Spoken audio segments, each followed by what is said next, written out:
Hello everyone, my name is Trundle Domination, and I am back with a huge update about my Fill to Diamond series that's been undergoing on this channel for the past several weeks. I just hit Platinum 4 with a massive win streak, only queuing Fill. Over this climb, I learned several important lessons about climbing through gold that I think are extremely valuable for all players stuck in this elo to learn. So today I want to share them all with you and help you, those of you who seem to be stuck in this elo hell. While these lessons will be targeted towards mid and high gold players trying to cross into plat, they'll be applicable for all ranks and all roles, but will be the most applicable for gold and platinum elo. Alrighty, let's get right into it. So the first lesson that I learned on this climb was aggression, the value of aggression rather. This may sound like the #1 inting strategy, but it actually was incredibly useful for turning games around and gaining leads for my team and myself. I adopted this playstyle mainly with Maokai because he's very good at engaging and peeling, which can be used very aggressively. Comboing this with a Sunfire Aegis first item, which I build almost every game, Maokai also has the damage to 1v1 enemies as a support, or a jungler especially. The importance of this aggression lies in what information you gather about your opponents, and their champion interactions whenever you fight. Using this aggressive gameplay, I often died, but rather than take that as an opportunity to play hyper passive afterwards, I asked myself 3 important questions. First off, why did I die? How could I have stopped myself from dying? And was it necessary for a play? In other words, was it worth it? I learned more about how my champion is weak to theirs and how I could have played differently and whether it was actually worth it. These questions are crucial because it allows me to take control of the game by purchasing different items to negate champ counters or better protect my team from their engage.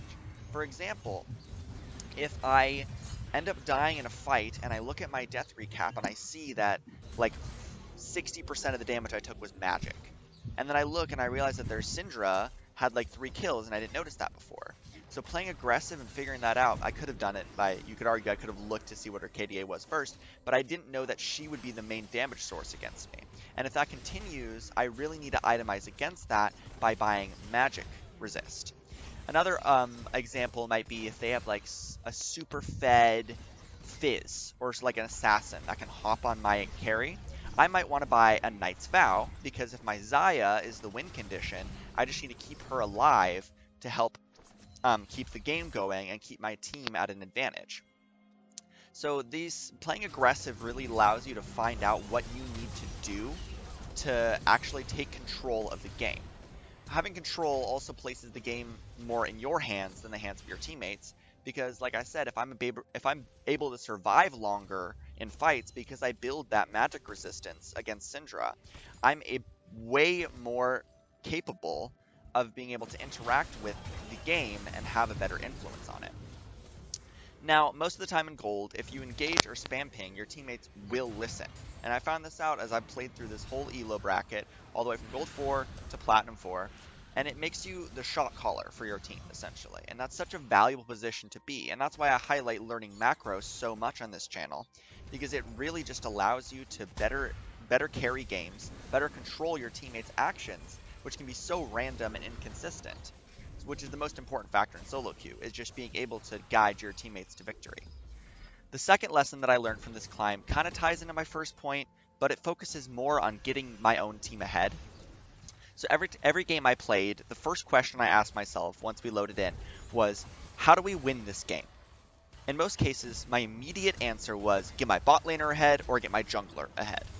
So I did everything that I could possibly do to get my teammates those leads, whether that was kills, objectives, gold, or XP. Now, some good examples of this might be, obviously, if I have like a Viego and I need him to be ahead to beat the enemy jungler who's like a Rengar. So if Rengar snowballs really hard, we lose the game.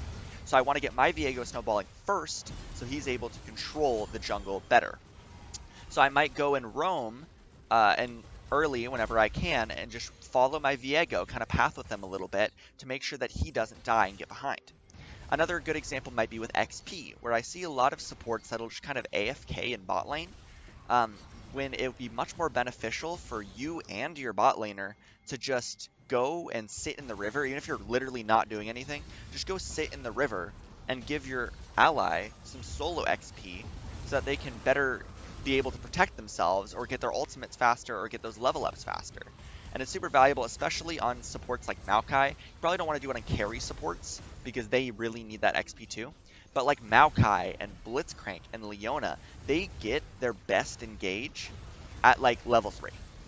So like once you're level 3, you're pretty much the most powerful you're going to get until you hit 6. So levels 4 and 5 are way less useful for you than they are going to be on your damage carries. So it's really important to not share XP in that way. Alright, in Gold Elo, it's a lot easier to trust your teammates because you know that if they've reached that rank, they do have carry potential of some sort. They're good at something. So if you encourage and funnel them, they'll be able to carry 9 times out of 10, and I can guarantee you that, because I did that in every game. I was not the carry in any of my games, even my ADC games. I was playing more utility and playing more follow-up, rather than trying to get all the kills for myself. Alright, moving into the last lesson I learned from the games. I learned that vision is the most important factor once you get into high gold. The immediate difference in champ picks that I saw from gold 4 to gold 2 and beyond was astonishing. So immediately as soon as I got into that elo bracket, I saw an abundance of pick champions. Champions like Talon and Jhin and Lee Sin and Kayn. These champions don't really shine in team fights. Like obviously they can team fight, some of them are good at it, but they really want to run around the map and do high single target damage to get better advantage fights later when those enemies are dead, right?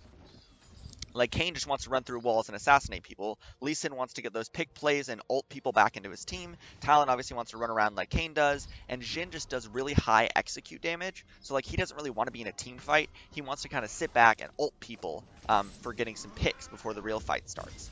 So, playing around this type of style that so many people play in Gold and Platinum, vision is just the single most beneficial factor to these champions' success. If they can see the enemy ADC running by themselves because of your wards, they are very likely to go kill that target and make the next fight significantly easier on your whole team. Vision is most easily accessible by supports, obviously, so that's kind of why I'm talking from a support angle, but everyone can buy control wards, and Farsight alterations also work wonders with these champions. If they're able to place a Farsight alteration and they can find out where people are, that abundance of information is just going to make their lives, and your life by extension, so much easier and better in general. Anyways, those are my 3 most important lessons for climbing out of gold. Please let me know if you have any questions in the comments below. I'd be more than happy to answer them. Thank you guys for watching, and have a fantastic day.